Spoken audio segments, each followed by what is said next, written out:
Un mot quand même de la commission d'enquête parlementaire sur l'audiovisuel public qui auditionnait hier la présidente de France Télévisions, Delphine Ernotte. Elle a défendu sa gestion de l'entreprise, la neutralité des émissions, une exigence absolue, a-t-elle dit. A-t-elle convaincu? Écoutez, Charles Aloncle, le député UDR, rapporteur de la commission d'enquête, il était sur Europe 1 il y a un instant au micro de Christine Kelly.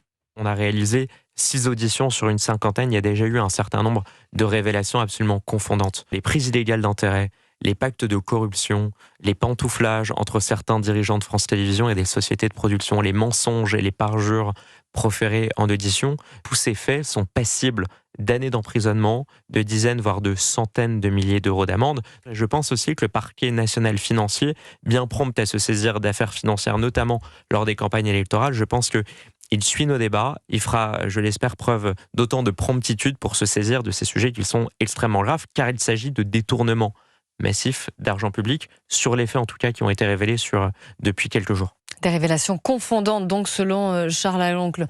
Vous avez regardé, vous, l'audition hier? J'ai longuement, je crois que ça a duré autour de 4 heures. Et c'était très intéressant parce qu'on voyait bien que Madame Ernotte était mise en difficulté quand même par le rapporteur Charles Aloncle, que sur les questions idéologiques, c'est-à-dire est-ce qu'il y a un logiciel idéologique au sein de l'audiovisuel public? Elle ne répondait pas, ou alors elle donnait la balle à son secrétaire général, Monsieur Tardieu, et quand elle était gênée par une question, elle vous disait on va vous répondre à l'écrit.